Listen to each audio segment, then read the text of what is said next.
En este video se realizará el experimento número 2 del manual del equipo Pasco llamado vibrador de cuerda.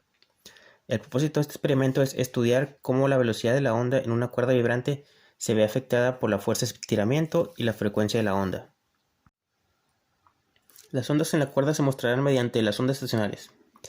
Estas son las ondas producidas en un medio limitado, formadas por la interferencia de dos ondas iguales, pero en dirección opuesta. Instrumentos de cuerdas como el piano, la guitarra y el violín producen ondas estacionarias al vibrar. Una cuerda en tensión tiene muchos modos naturales de vibración. Aquí se muestran 3 ejemplos. Para calcular la velocidad de la onda con frecuencia dada, se usa la primera ecuación. Velocidad igual a longitud de onda por frecuencia. En este caso, para calcular la velocidad de la onda en una cuerda, se utiliza la segunda ecuación. Velocidad igual a la raíz cuadrada del producto de la tensión entre la densidad lineal. Aquí se muestra la configuración de cómo se llevará a cabo el experimento. Se alterará la tensión de la cuerda cambiando el peso de la polea.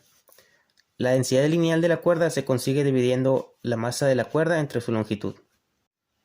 Nos referimos a L como la longitud de la cuerda y a N como el número de segmentos. Y ya que conocemos que la longitud de la onda es formada por dos segmentos, para obtener la longitud de la onda en cada caso se usa la ecuación longitud de onda igual a 2 veces la longitud de la cuerda entre el número de segmentos. Pasando a la configuración y procedimiento, en cuanto a los datos usados en las ecuaciones, se conoce la frecuencia de la fuente a 60 Hz. También se necesita conseguir la densidad lineal de la cuerda usada. Para esto se tomaron 10 metros de la cuerda y se pesaron a 11 gramos. Entonces la densidad lineal es de 1.1 gramos por metro. L en las ecuaciones se refiere a la longitud de la cuerda desde el vibrador hasta la polea. Esta resultó en 1 metro con 2 centímetros. El procedimiento trata de cambiar la masa colgando de la polea para alterar la tensión de la cuerda y conseguir una onda estacionaria con diferente número de segmentos. Se consiguieron y registraron los datos para los números de segmentos 6, 5, 4, 3 y 2. Además se nos pidió denotar la incertidumbre, que se refiere a cuánto se puede cambiar la masa hasta que se observe un cambio en la onda. Cabe decir que no se consiguió la onda de un solo segmento, ya que se estima que con la cuerda usada requeriría más de 1,5 kg de masa en la polea, y esto podría dañar el equipo. Aquí es cuando el manual de la práctica nos pregunta, ¿qué diferencia se encuentra entre las dos diferentes formas de calcular la velocidad de la onda? Consiguiendo la desviación y comparando las dos columnas de velocidad, vemos que son valores muy cercanos y no difieren más de 2 metros por segundo en su respectiva fila.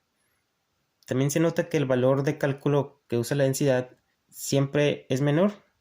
A esto se concluye que la velocidad es menor, ya que en este cálculo se toma la estimación del valor de la densidad, que se piensa que es menor que el valor real. Siguiendo, nos pide graficar los datos conseguidos en un plano de tensión contra el número de segmentos y describir la forma de la gráfica. Entonces, observando la forma y posición de los puntos, podemos asumir que forman parte de una función de fracción o de elevación negativa, la cual empieza en un punto alto y disminuye de gran manera al inicio, pero cada vez menos conforme avanza. Esto mismo se corrobora siguiendo la práctica, ya que esta vez nos pide que grafiquemos los datos en un plano de tensión contra el número de segmentos a la menos 2, o sea, 1 entre el cuadrado de n. Esta vez la gráfica tiene una forma prácticamente lineal y nos pide conseguir la recta que mejor se ajuste a estos puntos, además de registrar su pendiente. También se explica que juntando las ecuaciones anteriores, la tensión se puede escribir como se demuestra aquí a la derecha.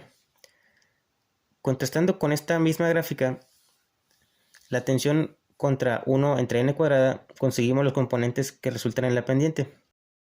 Ordenando para densidad lineal y sustituyendo, obtenemos que la densidad lineal es equivalente a 1.02 gramos por metro. Comparando con la estimación inicial de la densidad lineal, tenemos que una diferencia de 1 gramo por metro o una desviación porcentual de 7.8%.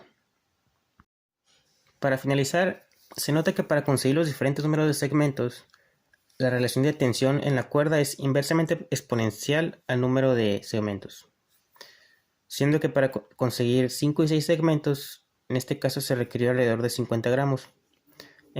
Para conseguir dos segmentos se usaron cerca de 400 gramos. En cuanto a las fórmulas para calcular la velocidad de la onda, lo ideal para calcular una sola sería tratar de utilizar la ecuación con frecuencia y longitud de onda, ya que esta función es la que involucra menos mediciones.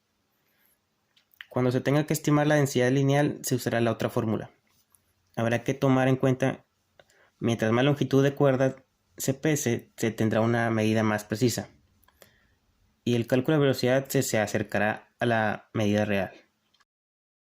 En contraste, cuando se requiere calcular una serie de velocidades o simplemente se requiere precisión, podemos utilizar el método de análisis número 2, considerando extender y graficar para acercar las estimaciones a la realidad.